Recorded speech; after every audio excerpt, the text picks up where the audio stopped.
이 광고가 흐르는 30초 동안 굶주림으로 사라져가는 아이들은 6명. 당신의 전화 한 통이 이 아이들의 생명을 지킬 수 있는 빵과 물이 됩니다. 한 아이의 생명을 구하는 것보다 더 값진 일이 있을까요? 월 2만 원이 만드는 작은 기적.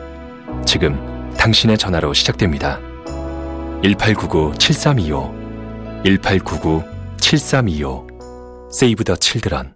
김치는 김치 냉장고에, 와인은 와인 냉장고에. 그렇다면 서버는? 서버 냉장고? 서버를 서버 냉장고에 보관하면 뭐가 좋죠? 일정한 온도와 습도를 유지, 외부 먼지 유입도 차단, 전산장비 소음까지 줄여주고 에너지 절감까지. 병원, 마트, 은행, 연구소, 학교, 산업 현장 등 소형 전산실 구축. 이제 쉽고 저렴한 서버 냉장고로 안전하게 관리하세요. 검색창에서 서버 냉장고를 검색하세요.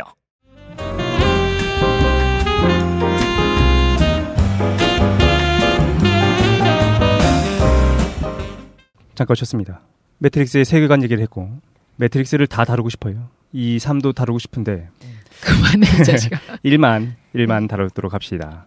안 본 사람이 있을 거라고 생각을 안 했기 때문에 뭐 인물 소개는 안 하려고 했었는데 간단하게 얘기를 하면 주인공은 네오입니다. 토마스 앤더슨. 키아누 리브스. 네. 내가 좋아하는 배우인데. 아 그래요? 흡혈귀. 어? 왜? 안 늙잖아. 노숙하잖아. 요즘도 하나 모르겠네. 어쨌든 영화에서는 계속 뭐라 부르냐면은 스미스가 미스터 앤더슨 이렇게 부르지 않나? 미스터 앤더슨. 독특한 말투로. 매력이 있어 근데 너무. 그렇지. 스미스가 제일 매력 있었어. 매력 있어. 또박또박. 내가 찾다 보니까 중국에서는 이제 키아누 리브스를 뭐라고 번역하냐면은 이제 키아누 리브스가 아니군요. 토마스 앤더슨을 안덕삼 선생이라고 부르죠. 앤더슨. 안덕삼 선생. 인류를 구원하여 시온으로 인도할 그 원. 그러니까 네오란 스페링이 원이랑 이제 뒤집어 놓은 거잖아. 네. 그건 뭐 다 알고 계실 테니까. 앤더슨이란 뜻 자체도 이렇게 해석을 하더라고요. 앤더슨. 그러니까 son of Ender인데 여기서 말하는 Ender가 사람을 의미한대. 그러니까 사람의 자녀란 뜻인데 성경에서 예수 그리스도가 자기를 지칭할 때 인자라고 얘기하잖아. 사람의 아들. 그래서 이제 이게 너무 노골적인 번역이다. 너무 상징이다라고 얘기하는 사람들도 있어요. 두 번째 주인공은 트리니티나 혹은 모피어스인데 모피어스부터 얘기를 하면 모피어스 뚱땡이 아저씨. 사람들이 뭐라고 선글라스를 끼고 있는. 그죠. 뭐라고 평가하냐면은 일부에서는 모피어스가 너무 멋있게 나와요. 그래가지고 선지자 같은 모습을 보인다. 2편에서는 약간 광인의 모습을 띠기 시작한다. 그리고 3편에서는 너무 역할이 없거든. 그래서 그냥 뚱뚱한 아저씨다. 그렇게 점점 변해간다라고 사람들이 평가하는데 느부갓네사로의 함장입니다. 모피어스라는 뜻 자체는 이제 그리스 신화의 꿈의 신을 얘기하죠. 그리고 트리니티, 삼위일체지. 캐리 앤 모스가 연기한 건데 원래 삼위일체가 성부, 성자, 성령 아닙니까? 네. 이거는 근데 이제 기독교 문화권에서 삼위일체에 대한 해석이 너무 어렵잖아. 근데 어쨌든 영화 안에서 여기서 트리니티는 그냥 네오, 모피어스, 트리니트 세 가지를 얘기한다라고 해요. 성부, 성자, 성령. 그 트리니티가 이제 영화 첫 장면에 이제 트리니티가 그 장면 자체가 그냥 비주얼 충격이었죠. 학다리 발차기. 네, 학다리 발차기. 그러니까. 네, 엄청나게 많이 패러디가 올라가면서 발로 차는 거 있잖아. 이렇게 하면서. 공각기동계처럼. 그렇지. 네. 공각기동대의 영향을 많이 받았다고 그때 했었었죠. 오소스키. 맞아요. 스미스 요원이 나옵니다. 휴고 위빙이 역할했는데 연기를 너무 잘했지. 맞아요. 네오의 존재 때문에 그 수학적 등식상 반대편에 생성된 결과물로 나옵니다. 그다음에 오라클이 있죠. 오라클. 인간 심리 분석 프로그램 할머니. 그다음에 1편에서는 이제 사이퍼라는 사람을 좀 알아야 됩니다. 배반자 역할로 나온 사람이죠. 세상에서 제일 맛있게 스테이크를 먹는 장면이었던 것 같아요. 그게. 그래? 그 사람이 먹으면서 즙을 막 내면서 얘기를 하잖아요. 맞아요. 스테이크의 맛을 어떻게 기계들이 구현했는지 모르겠다. 전 같은 장면 약간 혐오스럽게 봤는데 너무 캐릭터 때문에. 먹어서? 원래 독신은 먹는 모든 장면을 아름답게 보기 맞아요. 어쨌든 사이퍼는 밀정입니다. 밀정? 그렇죠. 스파이. 협력하죠. 나중에 스미스랑 협력해. 네. 그리고 이제 느부갓네사르호에는 이제 여러 가지 사람들이 나옵니다. 에이팍, 스위치, 도저, 탱크, 마우스 등이 있는 거죠. 본격적으로 시작해 보도록 합시다. 역시 밀정은 어디에나 있다. 그렇습니다. 9개 장면으로 한번 잘라봤어요. 매트릭스 1을. 9개 장면으로. 그래서 간단하게 한번 우리 같이 훑어보도록 합시다. 잘 아는 내용일 것 같긴 한데 시기는 정확하게 1998년 2월 19일부터 시작하는 걸로 나옵니다. 왜냐면 거기에 이제 녹색 창에 날짜가 떠. 그래서 98년부터 시작하는 이야기예요. 트리니티가 나오죠. 폐허가 된 건물 303호입니다. 이건 너무 노골적이지. 그러니까 여기서 방 호수들을 나중에 보게 한 20번쯤 보면 방이 나올 때 호수들도 같이 보게 됩니다. 정말요? 네. 303호가 의미가 있어요? 303호가 제 아내 생일. 집 아니에요? 그렇죠. 303호. 이게 첫 번째 장면에서 303호이기도 하고 나중에 네오가 죽을 때 들어가는 방 그것도 303호야. 그런데 재미있는 거는 네오가 깨어나는 자기 원래 집은 101호거든요. 101호거든. 그러니까 303호는 이제 뭐 트리니티를 의미한대. 그러니까 세 가지를 의미한다고 얘기하더라고요. 어쨌든 303호 경찰들이 진입합니다. 경찰들이 꼼짝마 하고 문 빵 열었더니 검정색 가죽 옷을 입은 트리니티가 뒤돌아서 앉아있죠. 그리고 트리니티의 테이블 위에는 노트북 그리고 오래된 유선 전화기가 있습니다. 이건 알지? 유선 전화기랑 무선 전화기가 어떻게 사용되는지. 유선 전화기는 매트릭스 세계와 그다음에 실제 그 느부갓네사로의 물리적 연결을 가능하게 해주는 거고 이건 도청이 안 됩니다. 반면에 휴대폰은 쉽게 도청되는 거예요. 얘네들은 그런 데 가면 안 돼. 시장, 고속도로, 휴대폰 사용은 최대한 꺼려요. 왜냐하면 쉽게 도청되고 사람들을 눈에 많이 띄게 되면 요원들이 계속해서 등장하기 때문에 어쨌든 앞에 유선 전화기로 들어왔던 거죠. 트리니티는 재빨리 경찰들을 쉽게 제압합니다. 기억나는지 모르겠는데 나는 첫 번째 이 매트릭스 영화를 보는 순간 이 첫 장면에서 너무 깜짝 놀랐어. 왜요? 기존에 봐왔던 그런 어떤 액션씬이 아닌 거야. 막 벽을 맞아요. 타고 막 그런 게 나와서 너무 놀랐어요. 당시에 깜짝 되게 어쨌든 재빨리 경찰들을 제압한 다음에 핸드폰으로 모피어스랑 통화합니다. 트리니티가 얘기하는 거죠. 추적당했어요. 근데 모피어스가 이렇게 얘기합니다. 그들이 선을 잘랐다. 출구를 찾아라. 트리니티가 얘기해. 밖에 요원들도 왔나요? 모피어스가 이때 되게 느끼하게 얘기합니다. 예스 이렇게 얘기하지. 요원들이 밖에 왔다는 거야. 근데 재밌는 게 토할 뻔했어. 밖에 트리니티의 표정이 장난 아닙니다. 이 얘기를 듣는 순간 트리니티가 이제 말은 안 하거든요. 근데 그 표정이 뭐냐면 이런 표정을 짓게 됩니다. 어쨌든 공중전화를 찾아서 나가게 되는 거죠. 그때 요원과 마주쳐가지고 추격이 시작되고 간신히 요원을 따돌립니다. 그리고 밖에 공중전화 앞에 서게 되죠. 그런데 심상치 않은 트럭이 공중전화로 돌진하고 있는 거야. 트리니티가 그걸 보고서 자기도 공중전화로 막 돌진합니다. 그리고 전화를 받죠. 지금 우리가 이때 영화를 다 본 상태에서 이 얘기를 하니까 뭐 내용이 이해가 가는데 처음엔 난 놀랬어. 처음에는 황당한 그렇죠. 장면. 맞아요. 왜 전화를 받으려고 왜 저기로 뛰어드나 그런 생각이 들었었거든요. 그러면 실제로 우리가 다 아는 상황에서는 전화를 받으면 이제 소환을 할 수 있잖아요. 그렇죠. 그러면 거기서 육체는 그냥 껍데기만 남는 거고. 네. 그러니까 매트릭스 안에서는 아니요, 그냥 껍데기도 같이 그냥 띠리리 하면 사라져. 어차피 그거는 전부 다 수치화된 거니까. 그렇지. 네. 렌더링 된 거니까. 어쨌든 오케이. 트럭이 공중전화 부스를 부수죠. 음. 그리고 요원들이 부스를 확인하지만 트리니티는 없습니다. 난 이 장면 보고 너무 깜짝 놀랐어. 도대체 무슨 내용인가. 요원들이 맞아, 뭐 맞아. 대화를 해. 놓쳤다. 그때 스미스가 얘기하죠. 상관없어. 다음 표적을 알고 있다. 세 번째 요원이 그래 네오지 이렇게 얘기를 하거든요. 근데 얘네들이 여기 어떻게 왔냐면은 이때부터 사이퍼가 얘네들한테 정보를 흘리고 있었던 거야. 그래서 여기를 찾을 수 있었던 거예요. 두 번째 장면. 네오의 집입니다. 네오는 헤드폰을 쓰고 컴퓨터 앞에 엎드려 자고 있어요. 기억나지? 네. 모니터가 꺼지더니 초록색 글자가 나타납니다. The Matrix has you. 너는 매트릭스에 갇혔다. 그랬더니 네오 표정이 장난 아니죠. 뭔 소리야? 화면에 다시 뜹니다. 흰 토끼를 잡아라. 그리고 글자도 같이 떠. 녹 네오 이렇게 뜨지. 네. 그게 뜨는 순간 갑자기 누군가 문을 두드립니다. 그 네오가 활들짝 놀라게 되는 거죠. 아까 얘기했던 것처럼 101호야. 지금은 혼자 있는 상태인 거죠. 퀘스트 시작됐어. 그렇습니다. 네. 찾아온 사람은 해킹 프로그램을 부탁했던 초이라는 인물이고 네오는 책에 숨겼던 해킹 디스크를 찾아서 돈을 받고 그걸 넘기게 되죠. 그리고 아까 잠깐 얘기했던 것처럼 그 책 제목이 시뮬라크라 앤 시뮬라시옹이에요. 보들리아르가 했던 네. 거. 뭐 간단하게 얘기할까? 그 보들리아르가 얘기했던 것 중에 중요했던 게 그 하이퍼 리얼리티지. 그러니까 현대 사회에 오면서 리얼리티를 뛰어넘는 리얼리티, 그러니까 리얼리티의 과잉 상태가 현대 사회의 특징이다. 근데 실제로 그렇지 않습니까? 재밌는 게 뭐냐면은 우리가 가상과 현실을 구분할 수 있다라고 얘기하지만 매트릭스 영화를 보면서도 우리는 어떻게 생각하냐면은 매트릭스 세계에 대해서 진짜 있는 것처럼 얘기를 하잖아. 그게 어떻게 보면 하이퍼 리얼리티의 모습인 것 같기도 하고. 초이가 클럽에 같이 가자고 합니다. 네오가 싫다고 했지만 초이 옆에 있는 여자의 어깨에 흰 토끼 문신이 있는 것을 보고 따라가게 되는 거죠. 그리고 클럽에서 트리니티를 만나게 됩니다. 네오는 이미 트리니티의 이름을 알고 있었어요. 그녀는 해커로 유명했던 거죠. 트리니티는 자신이 네오를 부른 이유에 대해서 말해줍니다.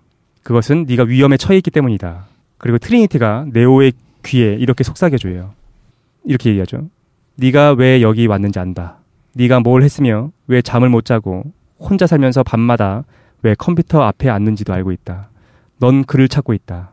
나도 안다. 나도 한때 그랬으니까. 그가 날 찾았을 때 그는 내게 찾아낸 건 자기가 아니라 해답이다 라고 말했다. 우리를 움직이는 건 질문이지. 그게 널 여기까지 오게 만든 거야. 넌 그 질문이 뭔지 알고 있나? 그랬더니 네오가 이렇게 얘기하죠. 매트릭스란 무엇인가? 트리니티가 얘기합니다.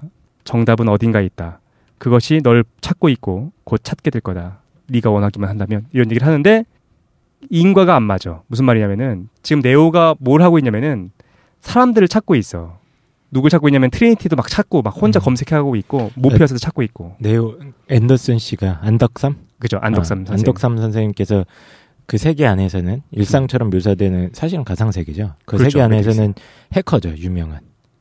그렇지. 범죄를 막 저지르고 있어. 해커로 활동하시는 앤더슨 선생님이셨는데 해커로 활동하면서 그 다른 해커들, 뭐 전설적인 업적을 남긴 뭐 해커들 뭐 이런 걸 찾고 있었던 거죠. 아, 해커로서 찾고 있는 건 아니었고 얘가 계속해서 매트릭스란 무엇인가라는 질문을 갖고 있어. 그쵸. 근데 그 질문이 어디서부터 왔는지 모르잖아요. 근데 해소가 돼. 아까 우리 세계관 설명할 때 뭐라고 했습니까? 그 1%의 사람들이 어떻게 한다고 그러지? 뭔가 이상하다. 뭔가 이상하다. 뭔가 이상하다라는 느낌을 갖고 있는 애들이 있다는 거야. 그렇죠. 그래서 찾고 있는 거예요. 자기가 뭘 찾는지도 모르면서. 근데 매트릭스라고 하는 거의 이름은 어떻게 한 거죠? 그런 내용도 안 나와요. 그냥 그 질문을 그냥 처음에 갖고 문득 있어. 정말 자각했을 것 같아요. 그렇죠. 네. 어쨌든 매트릭스를 찾아 헤매고 있습니다. 이 장면 너무 마음에 들었어요. 그 대사하는 장면. 그래요? 꼭 이렇게 매트릭스에 대한 질문이 아니어도 살다가 문득 뭔가 삶의 의미나 자기가 사는 방향성 아니면 뭔가 존재에 대한 질문을 가질 때가 있잖아요. 네. 그럴 때 트리니티 같은 사람이 와가지고 저런 이야기를 해주면 얼마나 좋을까 이렇게 생각했었던 것 같아요. 그러면서 와서 이제 도를 하십니까? 그렇죠. 네네. 저한테 남자분으로 오셔가지고 그래요? 네. 알겠습니다. 귀에다가 대고. 장면 3. 출근한 네오. 근데 멍하니 있어요. 트리니티 얘기도 좀 생각도 나고 자기 멍하니 앉아있죠. 네오한테 택배가 옵니다. 검정색 노키아 핸드폰이 딱 와요. 노키아. 딱 받자마자 전화가 옵니다. 전화를 건 사람은 모피어스죠. 그렇게 찾자 헤맸던 모피어스가 전화를 한 거죠. 모피어스가 이렇게 얘기해요. 그동안 널 찾았다. 내가 보여주려고 한 걸 볼 준비가 돼 있는가. 그리고 경고합니다. 지금 요원들이 너를 찾아갈 거다. 모피어스의 지시에 따라서 네오는 회사 안에서 이리저리 도망쳐 다닙니다. 기억납니까? 몸을 숙이고 막 하잖아. 하지만 모피어스가 빌딩 밖에 있는 그 비계 있죠. 오르락 내리락 하는 그 비계를 타라고 지시했는데 그걸 타기가 너무 힘든 거야. 그래서 포기하게 되고 요원들한테 붙잡히게 됩니다. 취조실로 가서 스미스 요원의 취조가 시작되는 거죠. 스미스는 네오가 해킹으로 저질렀던 범죄들을 모두 알고 있습니다. 네오는 두 가지 인생을 살고 있었던 거예요. 첫 번째는 소프트웨어 회사의 프로그래머인 토마스 앤더슨. 그리고 두 번째는 네오라는 이름의 해커로서 각종 컴퓨터 범죄를 저지르고 있었던 거죠. 스미스가 네오한테 제안합니다. 테러범인 모피어스 체포를 돕는다면 새로운 출발을 할 수 있게 해주겠다. 네오가 뻑큐를 날리죠. 그리고 자신의 권리를 알고 있으니 핸드폰을 돌려달라고 합니다. 스미스는 어차피 말도 못할 텐데 전화기가 무슨 소용이냐 라고 물어보고 네오의 입이 늘어붙기 시작하는 거죠. 요원들은 당황한 네오를 책상 위에 눕히고 새우같이 생긴 작은 기계 생명체를 배꼽에 넣습니다. 아 맞다. 기억나요? 네. 야, 이거 되게 충격적이었어. 소리를 지르면서 깨어나는 네오. 와! 하고 깨어나죠. 그는 침대에 누워 있습니다. 꿈인지 생신인지 헷갈려 하고 있는 거예요. 그때 모피어스로부터 전화가 옵니다. 네오가 물어보지. 무슨 일인가요? 그때 모피어스가 이렇게 얘기합니다. 내가 아는 걸 그들이 알았다면 넌 죽었다. 네가 바로 그다. 넌 수년간 날 찾았겠지만 난 평생을 널 찾아다녔다. 라고 얘기하는 거죠. 그리고 둘은 그 다리에서 접선하기로 합니다. 장면 4번째. 비가 오는 아담스 다리. 트리니티가 승용차를 타고서 도착해요. 그리고 네오를 태우죠. 그리고 차 속에서 뱃속에 있는 새우를 꺼냅니다. 네오는 실제 있었던 일이냐며 기겁하게 되는 거죠. 그리고 그들은 오래된 건물 앞에 도착하게 됩니다. 거기에는 앞니가 과도하게 벌어진 모피어스가 웃으면서 기다리고 있어요. 기억납니까? 아, 맞아. 모피어스 앞니가 많이 벌어져 있어. 독시가 아주 정확하게 장면을 찾았네. 그렇죠. 둘은 소파에 앉아서 이야기를 시작합니다. 모피어스가 얘기를 꺼내죠. 네가 온 이유를 말해주마. 뭔가를 알고 있기 때문에 온 거야. 그게 뭔지 설명은 못한다. 하지만 느껴지지. 평생을 느껴왔어. 뭔지는 모르지만 세상이 잘못됐다는 걸 말이야. 머리가 깨질 것처럼 잔을 미치게 만들지. 그 느낌에 이끌려온 거야. 무슨 말인지 알겠나? 네오가 그러죠. 매트릭스요? 모피어스가 대답합니다. 그게 뭔지 알고 싶나? 매트릭스는 사방에 있어. 바로 이 방 안에도 있고 창밖을 내다봐도 있고 TV 안에도 있지. 출근할 때도 느껴지고 교회에 갈 때도 세금을 낼 때도 진실을 못 보도록 눈을 가리고 있는 세계다 라는 거죠. 이때까지만 해도 이 매트릭스가 도대체 뭐냐. 그렇지. 네. 그리고 어떤 모피어스가 약간 사이비 종교인처럼 보이지 않습니까? 뭐 네 마음을 풀어주마 막 이런 얘기 하니까. 그러니까 네오가 이렇게 얘기해. 도대체 무슨 진실을 가리고 있는 거냐? 그랬더니 모피어스가 대답해주죠. 네가 노예라는 진실을 가리고 있다. 너도 다른 사람과 마찬가지로 모든 감각이 마비된 채 감옥에서 태어났다. 네 마음의 감옥. 불행히도 매트릭스가 뭔지는 말해줄 수 없어. 직접 봐야만 해. 라고 얘기하는 거죠. 여기까지는 완전 이상한 사람처럼 보이지 않습니까? 사자처럼 보이는 거죠. 그리고 알약을 꺼냅니다. 무수히 많은 논쟁이 됐었던 장면. 그죠? 파란 약은 이걸 먹으면 여기서 끝나요. 침대에서 깨어나서 믿고 싶은 걸 믿게 됩니다. 그런 게 삭제돼. 요원들을 만났거나 아니면 이 모피어스를 만났던 것들 기억들이 삭제가 되는 거지. 빨간 약은 이상한 나라에 남아서 끝까지 가게 되는 겁니다. 네오는 주저없이 빨간 약을 선택하게 되는 거죠. 근데 이게 좀 문제가 있어요. 여러분은 어떻게 했을 것 같습니까? 이 선택 장면에서? 그렇지. 만약에 자기가 네오였어. 빨간 약과 파란 약 중에서 하나를 먹어라. 왠지 그런데 빨간색이 끌리지 않습니까? 아, 빨간색이. 네. 본능적으로. 그렇죠. 그리고 깡쌤은 그럼 빨간색 먹었을 거예요? 그렇죠. 나는 이게 나중에 사이퍼가 동일하게 불만을 토로하거든요. 왜 구체적으로 얘기를 안 했냐는 거야. 정보량이 너무 적은 상태다라는 거죠. 독실이었으면 어떻게 했을까요? 저는 그거 갖고 고민을 많이 했었는데 그 영화 그 상황에선가요? 아니면 우리가 끝까지 영화를 본 상황에선가요? 아니요. 이 상황에서. 그 상황에서. 모피어스를 만났어. 저는 그 상황에서는 파란색이 진실을 아는 약이죠. 아니요. 파란색은 여기서 모든 게 끝나고 믿고 싶은 걸 믿게 된다. 거기서는 빨간 약 먹었을 것 같아. 근데 오히려 영화를 다 본 다음에 생각해보면 파란색으로 그냥 사는 것도 행복하게 사이퍼가 되는 거죠. 약간 그럴 수도 있지. 아 정말? 그게 그 개인의 삶에서는 더 좀 낫지 않을까라는 생각도 했었던. 나중에 보면 사이퍼가 원망을 해. 모피어스를 왜 미워하냐면은 왜 거짓말을 했냐는 거야. 그래서 모피어스를 미워하죠. 김도희는요? 저도 빨간색을 먹을 것 같은데요. 나도 빨간색을 먹을 것 같은데 그러니까 문제가 있는 거예요. 정보량이 충분치 않은 상태에서 진실의 약이라고 하니까 끌리게 된 거지. 미지의 세계인 것 같아. 그러니까. 그리고 뭔가 이렇게까지 충격적일 거라고는 생각하지 않고 네네. 뭔가 뭐 빅브라더 정도 있지 않을까 이렇게 생각했을 거야. 그렇죠. 구경 좀 해볼까 이랬는데. 네오는 빨간 약을 냉큼 먹습니다. 근데 그게 어디서 봤는데 서양에서는 빨간 약을 먹는 비율이 압도적으로 높은데 동양 쪽은 오히려 좀 파란 약, 그러니까 상대적으로 비율이 파란 약이 좀 더 높대요. 그러니까 수능하고 그래요? 그런 얘기가 있었던 것 같아요. 그 직후에 나왔었던 기사였던 것 같아요. 또 서양은 또 마르크스의 고장이기 때문에. 그렇군요. 알겠습니다. 미국에서도 그랬어요. 어쨌든 모피어스는 빨간 약을 먹은 네오를 옆방으로 데려다 앉히죠. 옆방에다 갔더니 막 기계장치들이 막 되게 뭐라고 해야 돼? 또 산업화 시대에 보는 그런 기계장치들이 막 있지 않습니까? 이때부터 그 장면이 너무 뭔가 충격적이었어요. 보여주는 이미지들이. 근데 1편을 너무 잘 만들었어. 그치? 그 장면을 만들었어. 그리고 섬세하거든요. 1편은. 근데 2편이랑 3편은 좀 섬세함이 좀 떨어지지. 2편이 특히 심했던 것 같아요. 어쨌든 네오는 깨진 거울 앞에 앉습니다. 기억납니까? 맞아요. 알약의 역할은 뭐냐? 빨간 알약이 뭐냐면은 기계들이 있는 현실 세계에서 네오가 누워있는 위치를 추적하는 알약인 거예요. 그걸 먹으면 지금 어디 그 탑에서 어디 있는지 모르니까 빨간 약을 먹게 되면 이제 네오의 위치를 확인할 수 있는 거지. 아, 정말요? 아, 그래서 바로 네오가 있는 그 자궁이라고 할까? 아, 네. 그 캡슐. 배양 캡슐로 바로 이미지가 전환됐군요. 좀 그냥 빨간 약을 먹으면 현실을 자각할 수 있다. 그런 기능만 하는 줄 알았는데. 자각인 줄 알았는데. 위치도 추적돼? 자각이 아니라 지금 얘는 그 탑 안에 어딘가에 누워 있을 거 아니야. 네네. 근데 뭐라 그래? 느부갓네사로는 그 탑에서 네오가 어디 있는지 몰라. 그런데 그 위치를 알기 위해서는 그 빨간 약을 먹어야 된다고. 근데 느부갓네사로도 추적을 가능한 것도 있는데 먹자마자 깨어나는 걸로 봐서 자기가 깨어나는 것도 있는 것 같은데 둘 다 있는 것 같은데요. 근데 위치 추적의 기능이 있는지 몰랐어. 그리고 뭐라고 얘기하냐면 위치 추적과 동시에 그 얘기를 뺐는데 신호를 차단해. 매트릭스에서부터 오는 신호를 차단하게 만들어요. 그러니까 깨는 거야. 그래서 저 두 번 궁금한 게 있었는데 그 장면에서 그 네오가 깨어나니까 기계가 와서 네오 머리를 들고 버리잖아요. 예, 그렇습니다. 그 자각하거나 깨어난 인간은 그냥 폐기물 처리했던 거 아니에요? 그렇지. 이렇게 깨어나는 애들이 1% 비율로 있다니까.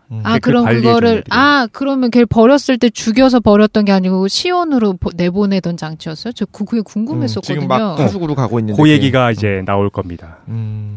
네오는 앞에 놓인 깨진 거울이 붙는 걸 보게 되죠. 뭐 이상해. 알게 되는 거지. 그리고 그 거울이 온몸을 뒤덮기 시작합니다. 그리고 네오는 공포에 질리죠. 그때 모피어스가 얘기해줘. 진짜 현실 같은 꿈을 꿔본 적이 있나? 그런 꿈에서 깨어난다면 그것이 꿈인지 생시인지 어떻게 알 수 있지? 라고 얘기를 하죠. 그런 꿈 있지 않습니까? 진짜 현실 같은 꿈. 최 사장님은 자주 꾸시잖아요. 그렇죠. 오리가 원산 폭격하고 있는 꿈. 예. 그렇습니다. 러시아 꿈도 말씀해 주셨고. 예. 꿈 얘기 많이 했구나. 네. 네오는 죽음에 이릅니다. 그리고 눈을 뜨죠.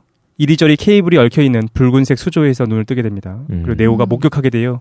수많은 수조들이 거대한 탑에 다닥다닥 붙어있는 것을 목격하게 되는 거죠. 그 장면이 정말 충격적이죠. 맞아. 그러니까 지금은 안 충격적이야. 너무 많이 봐와서. 그때 영화 속 상황은 그냥 평화로운 일상, 그 인간이 살고 있는 우리 삶과 비슷한 일상들이 계속 묘사가 되다가 그렇죠. 진실을 알고 싶나 하더니 딱 진실이 눈을 떴는데 닭장 속이야 내가. 너무 심해. 시궁창이 이런 시궁창이 없어. 난 사실 그런 생각 많이 해요. 어떤 생각 많이 하냐면은 사고 났었잖아. 네네. 그리고 한동안 고민했던 게 뭐였냐면은 혹시 내가 병원에 이렇게 누워 있는데 혼수 상태여가지고 뭔가 살아있는 꿈을 꾸고 있는 건 아닌가? 맞아요. 의심을 많이. 그렇군요. 알겠습니다.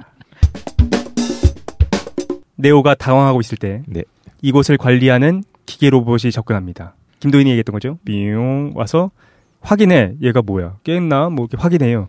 그러더니 배수구를 열어서 네오를 떠내려 보내는 거죠.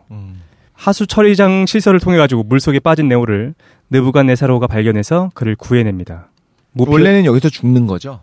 원래는 물속에 빠져 죽는 거지. 그죠? 그리고 이 물이 사실은 물도 있는데 아마 인간들이 죽어가지고 이제 액화돼 있는 것 다시 이제 인간들한테 주입하는 거일 거예요.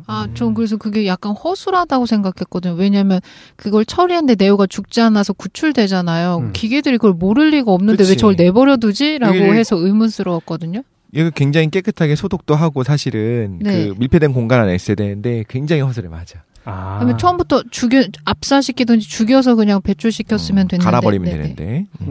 갈아버리면.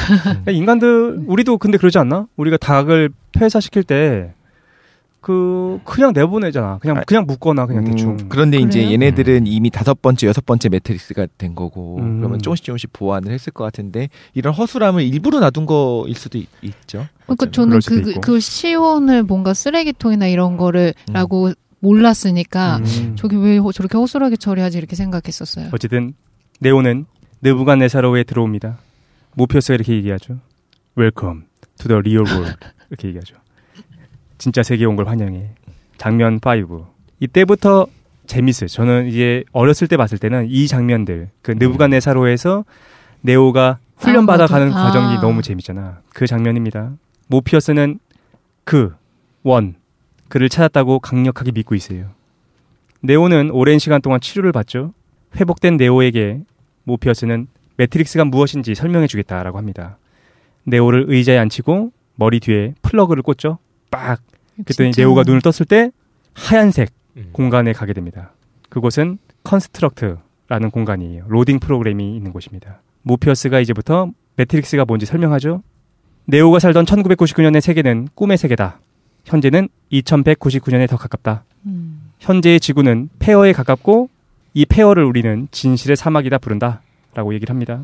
그 다음 얘기는 뭐 자세히 안 할게요. 왜냐면은 앞서 우리가 설명을 했으니까. 간추려 얘기하는 이거야. 20세기에 AI가 탄생했고 그것과 왜인지는 모르는데 전투가 있었고 인간들은 태양을 막기 위해서 하늘을 불태운 것 같다 정도의 얘기만 해줘요. 모피어스가. 그리고 인간들을 건전지로 만들기 위해 우리를 지금 배양하고 있는 거다. 모피어스가 이렇게 얘기합니다. 매트릭스란 무엇인가? 바로 통제다. 매트릭스는 컴퓨터가 만든 꿈의 나라다.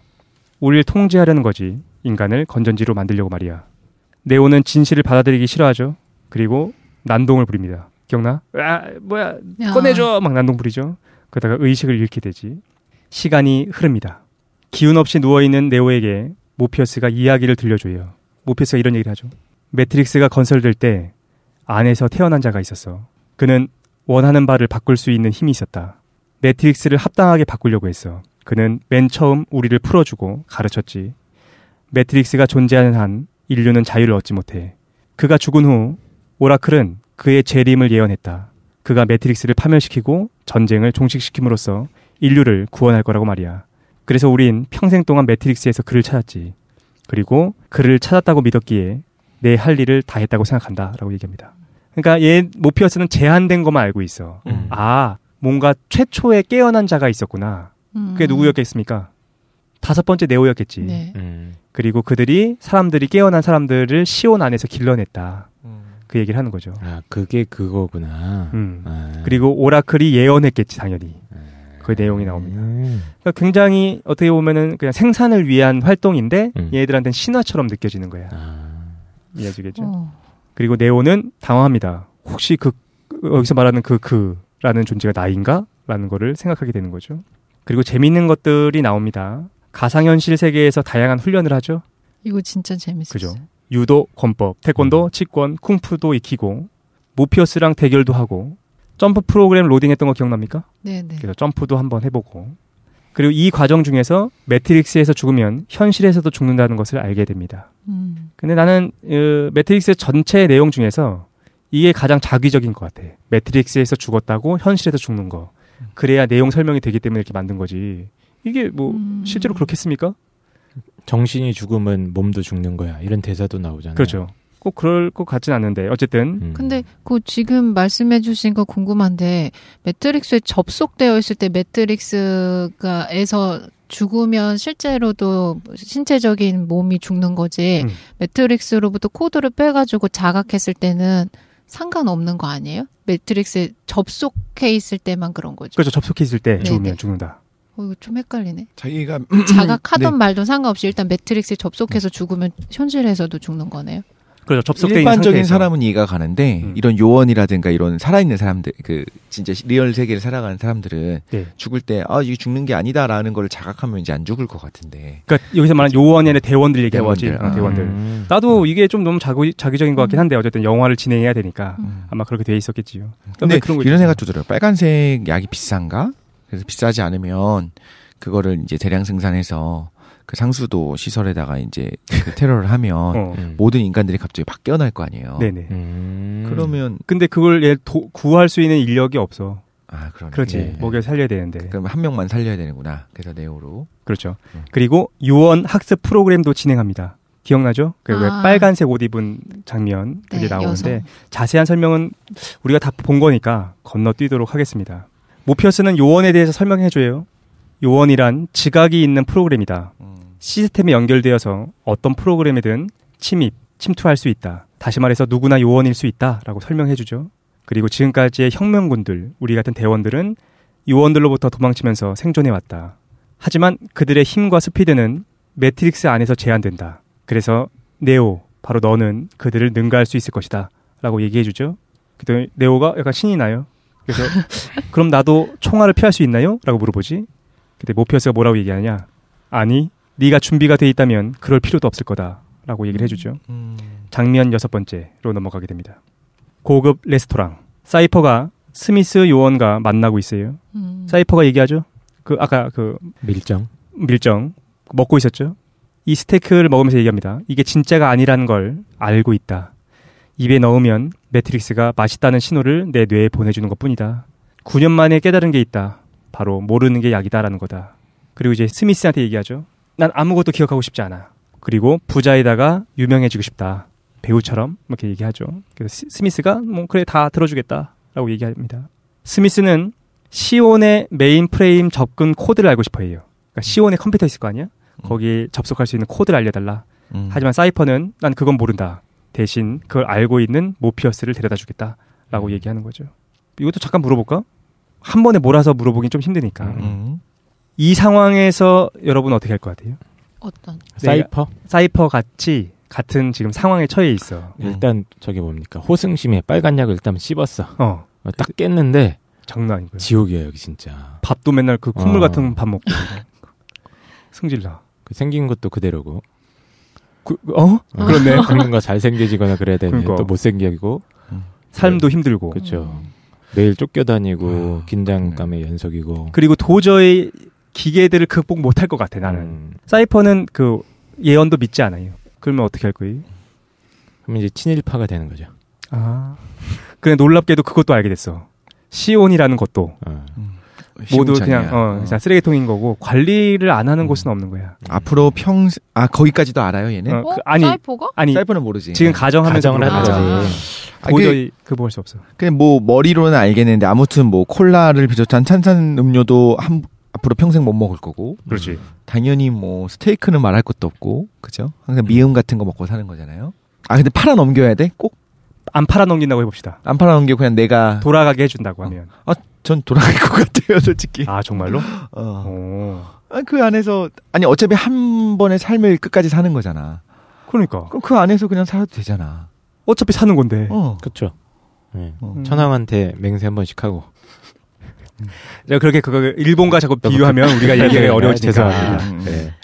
일단 이렇게 한 거야. 사이퍼라고 하지 맙시다. 내가 요원인데 스미스 만났어. 스미스가 그러는 거야. 대원이야. 내가 대원이야. 대원이야. 근데 스미스가 뭐라고 하냐면은 복귀시켜줄게. 돌아와. 야, 너 힘들지 않니? 그리고 소원 들어줄게. 로또 1등 한 5번 정도 연속 당첨되고. 그렇지. 그 배우가 되거나 뭐 그런 식이 해준다. 그 사람도 얼마든지 프로그램 할 수 있잖아요. 그럼도 뭐 예를 들면 미혼이 경우에는 뭐 누가 제일 예쁘지? 보통 뭐 요즘은 제일 예쁜 것? 안젤리나 졸리. 그렇지. 독실이랑 결혼시켜준다. 그런가. 일단 토하지 마시고. 그럼 어떻게 할 거예요? 일단 독실이랑 결혼 못할 것 같아요. 그리고 제가 싫어요? 깡쌤은 어떻게 하실 겁니까? 진짜 복귀하면 이게 해준다 하는 거야. 이것저것 원하는 거 좀 들어줄게. 뭐 어려운 것도 아니고 뭐 돈이 들어가는 것도 아니잖아. 그 프로그램만 조금 하면 되니까. 세상에 그런 게 어딨어. 깡쌤 어떻게 할 겁니까? 공짜가 어딨어. 내가 옳다고 믿는 신념가. 옳다고 믿고 자시고도 없는 거잖아요. 그냥 진실의 세상에서 살 거냐 아니냐는 거죠. 그러니까 배반이고 뭐고 그런 거 없잖아요. 지금. 근데 일단 싸우고 있는 사람들은 있지. 그건 있어? 시온이라는 게 있잖아. 시온은 있어. 그만 선택해. 어떻게 할 거야? 배신은 아니야, 그지? 너 다시 넣어줄게 이거 아니야. 누구 팔아넘기는 것도 아니고 그냥 나만 가는 거야. 저는 그냥 남을 것 같아요. 현실에? 네네. 맞서 싸우겠다. 맞서 싸운다기보다 한 번 자각했는데 다시 돌아갈 거라는 선택을 못 내릴 것 같아요. 기억 포맷해 줄 거야. 근데 안 그럴 것 같아요. 네. 저는 역으로 이게 좀 무리가 있는 생각인지 모르겠지만 그 명상이라든가 여러 가지를 통해서 우리가 현실을 극복하려는 시도가 세상을 다르게 보려는 거라는 생각이 들거든요. 그러니까 현실을 잊고 조작하는 건 아니지만 다른 면을 보려고 되게 애쓰는 거고 아무튼 그런 것들이 어떻게 보면 현실을 있는 그대로를 받아들인다기보다는 좀 다르게 더 쉬운다는 생각이 들었어요. 색칠을 한다든가. 뭐 종교도 마찬가지가 될 수 있고 여러 가지 있을 수 있겠지만 그렇다면 그거의 최고봉을 다시 넣어준다라는 거잖아요. 최고봉의 모습으로 돌려준다는 그것도 네가 겪어보지 않은 환상의 세계로 데려다 줄게가 아니고 네가 지금까지 진실하고 믿었던 거에 다시 넣어줄게라는 거고 너뿐만 아니라 세상의 일부의 대원들을 빼면 모든 우리가 생각한 60억 인구가 다 그렇게 살고 있어라는 걸 알려주는 거잖아요. 그럼 약간 판단이 달라질 것 같아요. 그러니까 독실이가 얘기하는 건 이거죠.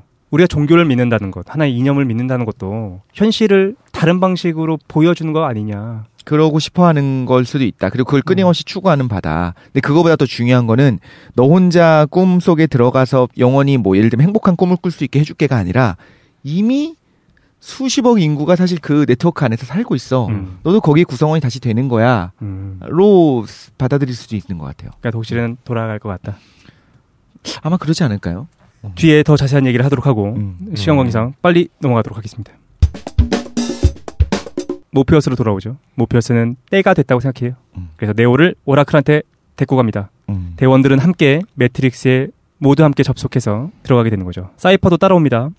그는 따라오자마자 핸드폰을 쓰레기통에 버림으로써 자신들의 위치가 발각되도록 해요. 그리고 오라클의 아파트에 도착합니다. 모피어스와 네오만이 엘리베이터에 탑승하게 되는 거죠.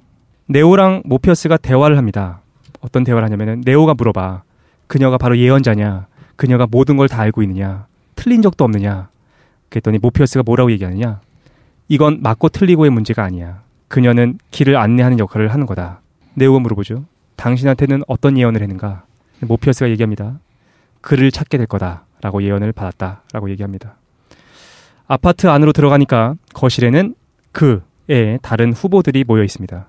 아이들이 막 초능력을 벌이고 있죠. 네오는 그중에 스푼을 휘고 있는 서양인 동자승을 보게 됩니다. 관심을 기울이죠.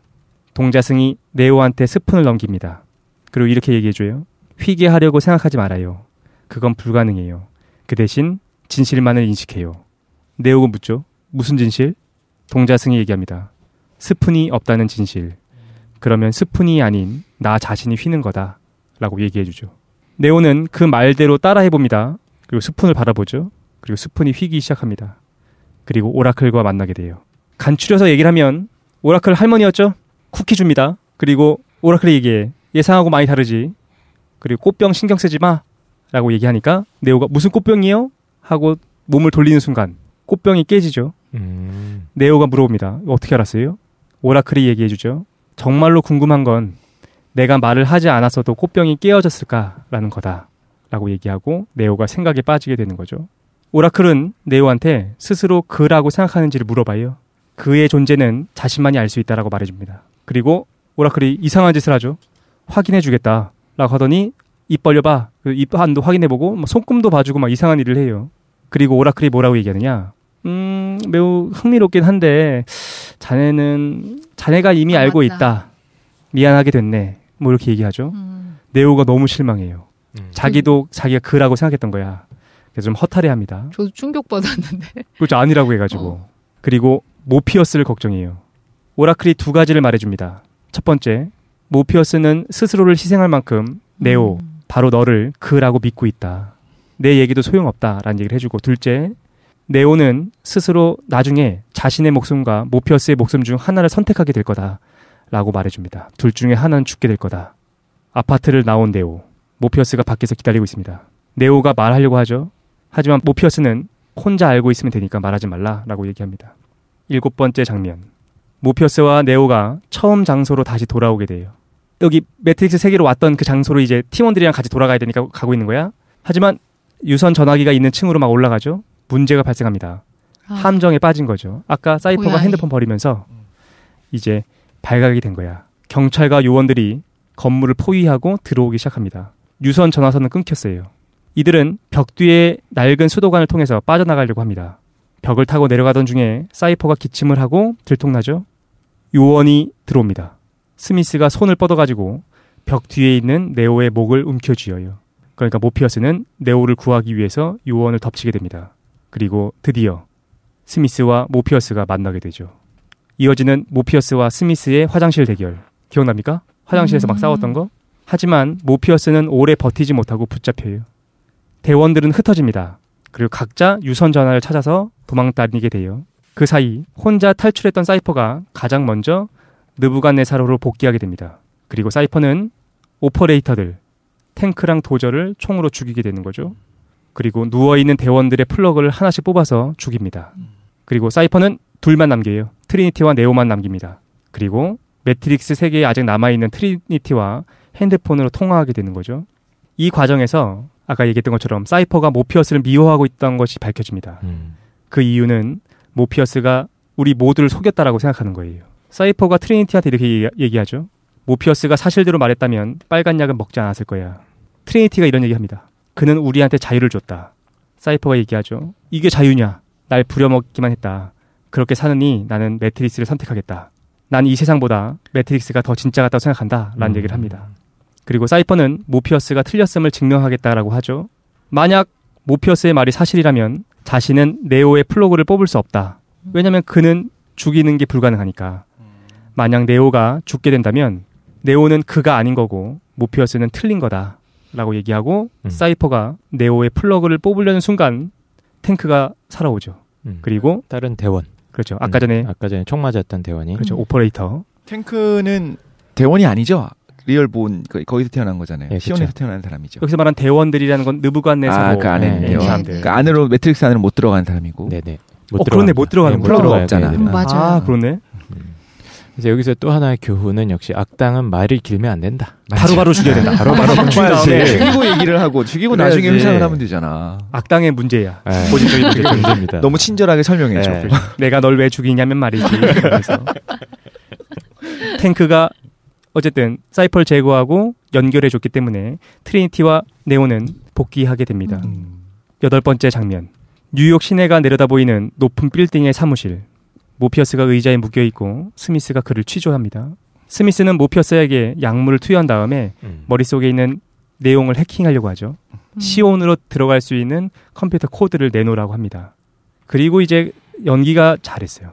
인간에 대한 증오가 너무나 잘 나타나 있는 거죠. 스미스 요원. 그렇지. 스미스가 뭐라고 얘기하냐면은 이렇게 얘기해. 인간이란 존재는 내가 너희들을 한번 분류해봤다. 분류해봤더니 너희 포유류가 아니라는 거야. 왜냐면 모든 포유류는 본능적으로 자연과 조화를 이루는데 인간은 안 그런다. 인간은 자기가 있었던 지역들을 파괴하면서 자원을 소모한다. 너희들은 바이러스랑 비슷한 것 같다. 인간은 바이러스, 그리고 질병이고 암이고 역병이다. 우리가 바로 치료제다. 그분이 저희 지데너비아 세균과 바이러스 편이었나요? 그거 좀 들으셔야 될 것 같아요. 그렇군요. 예. 구분을 잘못하고 계시고 잘못 이해하신 것 같아요. 먹고 똥 싸면 바이러스. 그렇지. 맞나요? 세균이고. 세균. 그렇군요. 바이러스는 대사작용 안 한다고 하시지 않았어요? 맞습니다. 네. 느부갓네살로 돌아옵시다. 네오, 트리니티, 탱크가 고민해요. 왜냐면 모피어스가 시온의 메인 컴퓨터 코드를 말하면 시온이 파멸될 거야. 이걸 지켜야 돼. 시온은 모피어스보다 중요한 존재인 거죠. 그래서 탱크가 모피어스의 플러그를 뽑으려는 순간 네오가 막습니다. 잠깐만. 이럴 수가 있나. 예언이 이렇게 맞다니. 자기가 선택해야 된다고 했었잖아. 그래서 이렇게 얘기합니다. 자신이 모피어스를 구하러 가야겠다. 그리고 트리니티랑 같이 모피어스한테 가게 됩니다. 전투 준비를 하죠.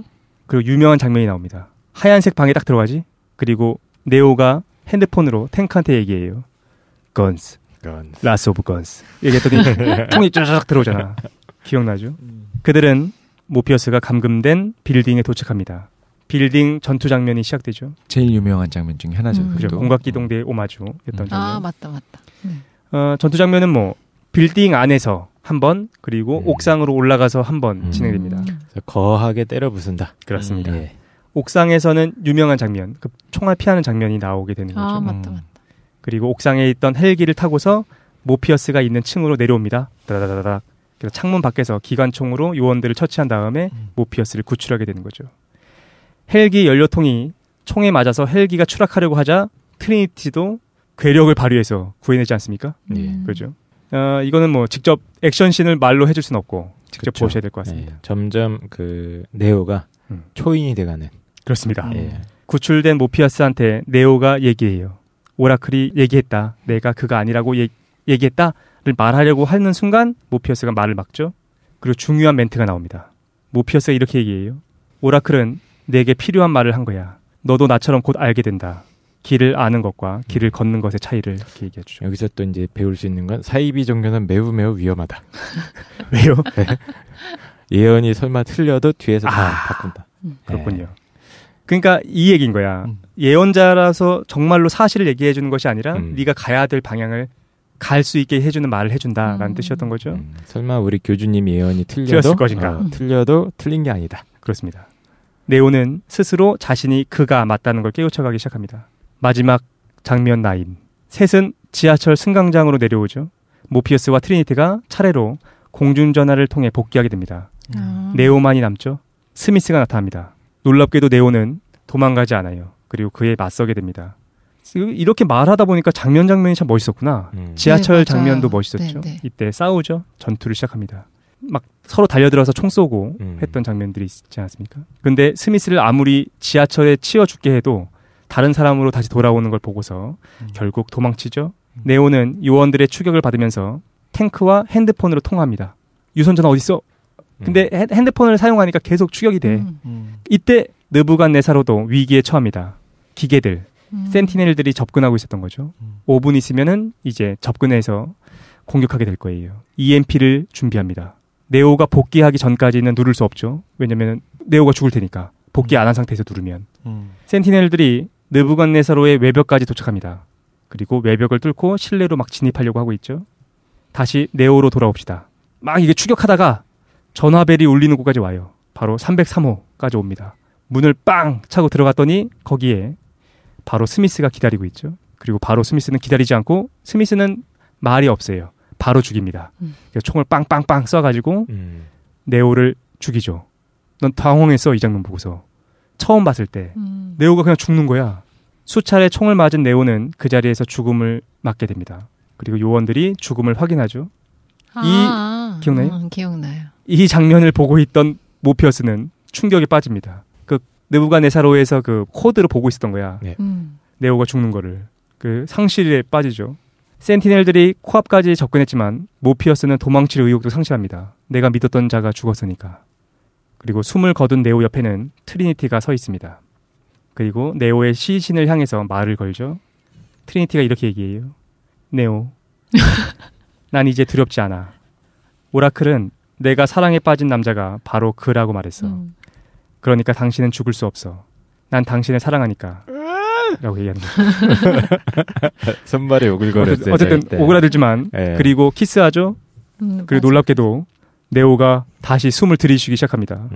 이거 보니까 영화 주제가 서유기랑 비슷해지네요. 아, 그런가요? 백설공주를 모티브로 하고 있는 것 같기도 하고. 네네. 어쨌든 그리고서 다시 살아나죠. 아파트 복도로 다시 돌아갑시다. 눈을 뜬 네오. 네오가 살아난 것을 보고 요원들이 총을 쏘죠. 빵빵빵빵 쏘니까 네오가 손을 올리고 총알이 멈춥니다. 아, 맞다. 충격적인 장면이었지. 요원들도 당황해요. 네오는 이제 매트릭스의 실체를 보게 됩니다. 매트릭스 세계가 녹색 코드로 보이기 시작하는 거죠. 스미스가 달려들지만 네오가 한 손으로 아주 쉽게 물리치죠. 보지도 않고 싸워. 그리고 스미스의 몸속으로 들어가서 그를 폭발시킵니다. 다른 요원들은 그 장면을 보고 무서워 도망치게 되는 거죠. 네오가 복귀합니다. 전화벨을 울리는 걸 딱 받고 복귀하는 순간 센티넬들이 막 다가오고 있었던 거죠. 그리고 EMP가 발사되고 느부갓네살은 살게 됩니다. 그죠? 그리고 네오가 다시 그 안에서 눈을 뜨게 되는 거죠. 이제 마지막 장면입니다. 네오의 목소리만 들려요. 네오가 이렇게 얘기합니다. 난 과거의 사랑을 앞두고 앞에 두고 아끼지 못했어. 이런 후에 큰 후회를 했어. 기한을 정한다면 만년으로 하겠어. 라고 대사가 나올 줄 알았는데 다른 대사가 나오죠. 네. 이렇게 얘기합니다. 거기 있다는 걸 안다. 너희를 느낄 수 있다. 너희는 우리가 두렵다. 변화가 두려운 거지. 난 미래는 모른다. 미래에 어떻게 끝날지를 말하는 것이 아니다. 어떻게 시작할지를 말하려는 것이다. 이제 전화를 끊고 사람들에게 모두 보여주겠다. 진짜 세상을 보여주겠다. 규칙과 통제, 경계와 국경이 없는 세계, 모든 것이 가능한 세계를 보여주겠다. 그 다음에 어떻게 될지는 너에게 달렸다.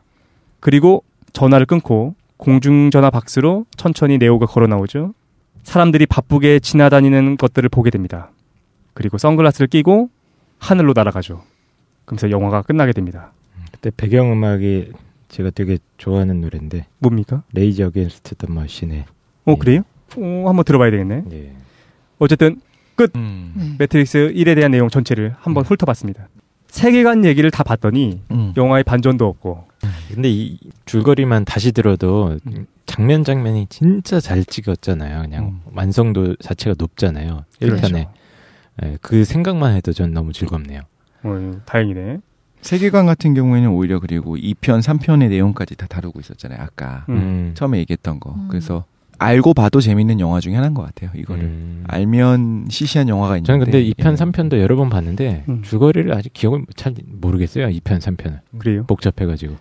사실 근데 매트릭스는 아까 얘기했지만 줄거리는 안 복잡해. 아, 그래요? 네, 단순한 그 일직선상의 구조로 진행됩니다. 근데 이 편을 보고 이런 내용을 파악하기 힘들었었던 것 같은데. 맞아요. 몇 명의 네오가 있었다만 이런 내용들이 나오긴 했었어요. 그 매트릭스 2, 3도 총정리를 하셔서 24부작 가시죠. 감사합니다. 네. 시간이 많이 없긴 한데 그래도 토론하고 싶어요. 어떤 질문을 좀 던지고 싶냐면은 여러 가지 아까 전에 철학적 문제들 중에서 이걸 물어보고 싶습니다. 네오가 사람을 일깨우려고 하는 게 옳은 건가에 대한 얘기를 한번 같이 했으면 좋겠어요. 이렇게 볼 수 있는 거 아닌가? 아까 독실이가 잠깐 얘기했는데 어차피 일평생을 사는 건 동일한 거잖아. 매트릭스에서 일평생 살 수도 있고 아니면은 깨어나가지고 일평생 살 수도 있고 그러면 사실 능력이 있는 자가 정말로 해야 되는 거는 매트릭스 세계 내에 있는 어떤 빈부격차의 문제나 그런 거를 신경 쓰는 게 더 낫지 않을까? 근데 굳이 이거 잘 살고 있는 사람들 그냥 흔들어서 깨워야 돼? 라는 거죠. 닭장 속이 충분히 행복한데. 그렇지. 여기서도 그냥 평생 먹고 살 수 있는데. 내가 닭장이 있는 건지도 모르고 난 자유롭게 그냥 살고 있는 것처럼 보이는데 근데 그걸 굳이 흔들어 깨우려고 하는 거죠. 그러니까 매트릭스라는 시스템이 참 역설적인 측면이 있죠. 워낙 잘 만들어 있어서 그 안에서 사실은 자기가 노력한 만큼의 뭐 보상도 나올 거고요. 그렇죠. 예, 취직도 뭐 잘 되고.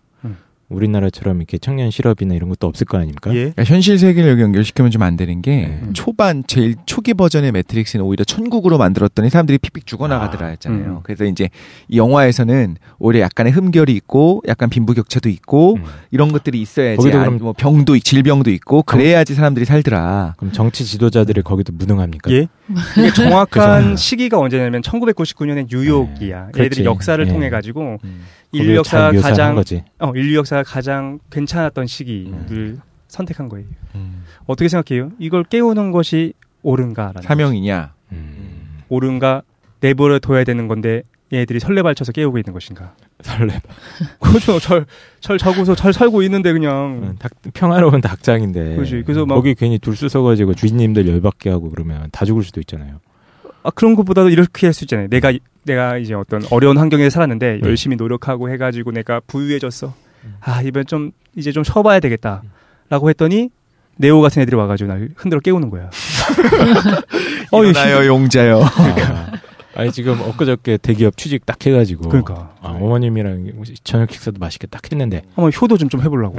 이런 건 어떨까요? 그러면 900점 넘었는데 드디어. 잠을 자는데 내가 한 번도 이제 못소리였는데 드디어 여자친구가 생겼어. 근데 흔히 인터넷 짤방 돌아다니요. 꿈 이렇게 씨바 꿈 이렇게 하잖아요. 근데 막 키스를 하고 있어. 알고 보니 내가 키우던 개가 나를 하고 있는 거였어. 야 일어나. 한번 답해 보도록 합시다. 네오의 행동이 옳은가를 물어보는 거예요. 이렇게 해야 되는 것도 괜찮은가? 깨웠더니 내무반 뭐 이런 거. 근데 당연히 깨울 수밖에 없을 것 같은데요. 매트릭스 안에는 너무 다양한 모델들이 돌아가고 있기 때문에 그 실행되는 프로그램 개개인의 상황은 너무 다르잖아요. 거기서도 빈부격차도 있고 불행한 사람들도 있을 거고. 근데 그 매트릭스 세계 안에서 내가 살고 있었다는 걸 자각했을 때 그 사람이 그걸 고통으로 느낄지 그게 자기한테 자유의 기회라고 느낄지는 모르는 거, 일어나지 않은 변수니까. 근데 그 가능성을 제시해 줄 뿐이지 거기서 개인이 선택하는 건 또 개인의 몫으로 남겨져 있잖아. 네오가 강제적으로 그 사람들을 자각시키는 게 아니고 자각시킬 수 있는 기회를 그냥 제공하는 것 뿐이지. 근데 누구나 자기가 그 매트릭스 안에 배양시설에서 깨어나서 보면 너무 충격적이잖아요. 사람들이 건전지처럼 그냥 착취당하고 있는 상황에서 그 사람들을 깨워서 자각시켜야겠다라는 게 본능적으로 일어날 것 같은데요. 그러니까 김도희는 깨워주고 그 다음에 이걸 선택하는 걸 자유에 맡겨야 된다. 깨워주는 것보다 모피어스처럼 약을 주는 거죠. 빨간 약을 먹을래, 파란 약을 먹을래. 그렇네. 모피어스도 선택권을 줬잖아요. 근데 다 보여줄 수는 없으니까. 네. 어쨌든 선택권을 그들한테 맡기기 위해서는 진실의 세계를 보여줘야 된다. 네네. 그 기회를 제공하려고 할 것 같아요. 대원들이 하는 것처럼 매트릭스에 계속 접속해서 뭔가 자각하려는 움직임을 보이는 사람들한테 기회를 제공할 것 같아요. 깡쌤은 어떻습니까? 저희가 이 비슷한 토론을 한번 한 적이 있어요. 설국열차 때 이 열차가 계속 돌아가게 둬야 되느냐 아니면 이제 이 열차의 시스템이나 이런 것 자체가 근본적으로 문제가 있기 때문에 이거를 죽창을 들고 뒤집어 엎어야 되는가 이 질문을 그때 하지 않았습니까? 거의 비슷한 상황인 것 같은데 저도 김도희님이랑 의견은 같이 합니다. 일단 왜냐, 알려줘야 된다. 네, 왜냐 이 시스템 자체가 내가 먹었으니까. 일단 내가 빨간색을 먹었으니까. 네.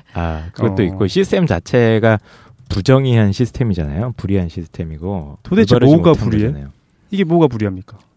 제가 최 사장님과 공생관계를 한번 맺어봐야겠어요. 제가 최 사장님의 목줄을 감고. 근데 내가 지금 착취되고 있는지 모르잖아. 그러니까 예를 들어서. 네. 근데 모르지만은 아는 사람 입장에서 보면 그 시스템 자체가 공정하다고 볼 수가 없죠. 근데 아주 극단적인 예를 들면 외계인이 있는데 얘는 우리 눈에는 안 보여요. 근데 그 외계인은 어떻게 해서 생명을 유지하는가? 예를 들어서 인간 몸에서 나는 채취를 통해서 유지하는 거야. 그래서 알고 보면 싫다. 독실이 옆에서 계속해서 독실이 채취를 맡고 있어. 그래서 생존을 하는 거야.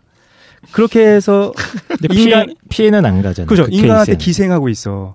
그런데 인류가 있어야 자기가 생존할 수도 있다 보니까 여러 가지를 해. 뭐 예를 들어서 뭐 운석이 막 떨어지려고 하면 그걸 막어. 왜냐면 인간들 내가 착취해야 되니까. 그게 착취인가? 근데 지금 매트릭스 상황이 그렇잖아요. 매트릭스 상황에서 내가 깨어나지 않으면 도대체 나는 뭐 몰라. 전혀 착취되는 것도 없고 그 매트릭스 세계 내에서는 날 뭘 더 뜯어가는 사람들도 없는 거고. 그렇게 보면은 어떻게 보면은 이게 착취라고 얘기할 수 있는가라는 거지. 그건 당사자가 판단할 문제지. 그 매트릭스 안에서 니네가 아무 문제 없이 살아가고 있으니까 괜찮은 거 아니야라고 판단할 수 없는 것 같아. 매트릭스가 현실에 기반해서 만들어진 거기 때문에 현실에서도 당연히 불평등이나 뭔가 사회 문제가 발생하잖아요. 그러니까 네오 같은 힘 있는 사람이 뭘 해줘야 되느냐. 얘들을 막 전혀 상상하지도 못한 세계로 데리고 가는 것이 아니라 매트릭스를 개선한다고요? 그렇지. 이걸 뭐 어떤 빈부격차의 문제, 매트릭스 안에서 발생하는 빈부격차의 문제를 해결해 준다거나 그런데 더 힘을 써야 되는 거 아니냐는 거지.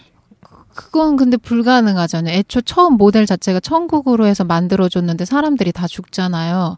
그럼 완벽한 이상사회 구현은 어차피 매트릭스에서 안 되는 거예요. 근데 그걸 조금씩 보완하는 게 타당하다는 거예요? 그렇죠. 최 사장님은 그 닭장을 엎을 필요가 있느냐.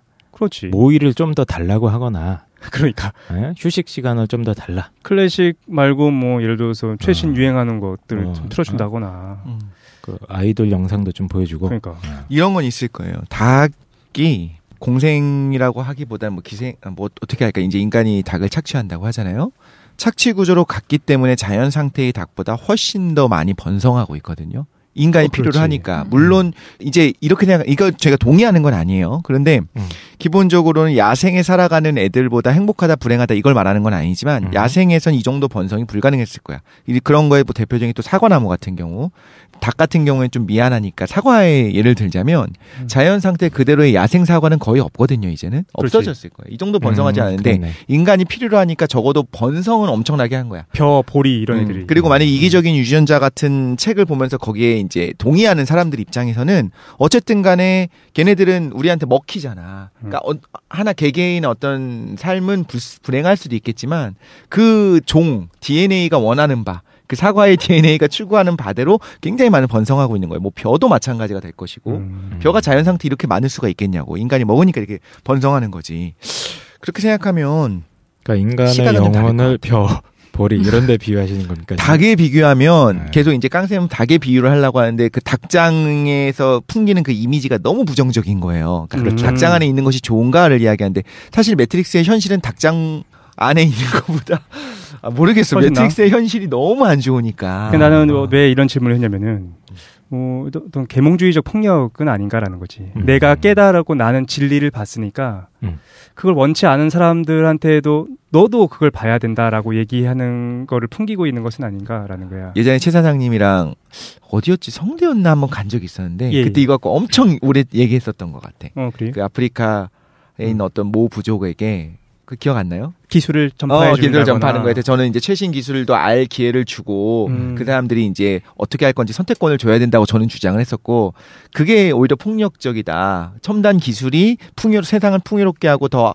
행복하게 한다는 착각에서 비롯된 거다. 근데 저는 이제 뭐라고 얘기했었냐면 그건 오히려 선진 기술을 누리고 있는 사람들이 너희들한테 적정한 기술은 이 정도 수준이야라고 제안하는 것도 폭력이다. 이렇게 이걸 갖고 되게 오랫동안 그때 토론했었어요. 기억나시죠? 좀 전 그래서 비슷한 것 같아요. 저도 도희님이 말씀하신 의견이랑 정말 동의를 하는 게 일단 저는 진실을 마주하게 하는 기회는 줬으면 좋겠어요. 그 다음에 삭제할 수 있는 기회를 주면 좋겠어요. 스미스가 이제 협상하듯이. 너 이제 진실이 이거야. 너 다시 돌아갈 수 있다면 내가 완전히 삭제시켜줄게. 다시 들어갈래? 안 들어갈래? 이거를 선택할 수 있게 해주는 게 가장 좋을 것 같은데 적어도 진실을 가르쳐주는 것까지는 해야 된다는 생각이 들어요. 내가 네오라면. 그러니까 저도 계몽주의적 폭력 이런 말씀을 하시는데 그러면 계몽시키는 게 나쁜 겁니까? 진실을 알려주고 그러니까 더 좋은 가치를 보여주는 게? 이제 선민의식과 연결돼 있는 거지. 나는 이걸 알고 있어서 나는 우월한 입장에 있고 쟤들은 무지의 상태에 놓여 있는 거야. 그러니까 쟤네들한테 가르쳐줘야 돼. 내가 철학이나 인문학 같은 거 배웠어.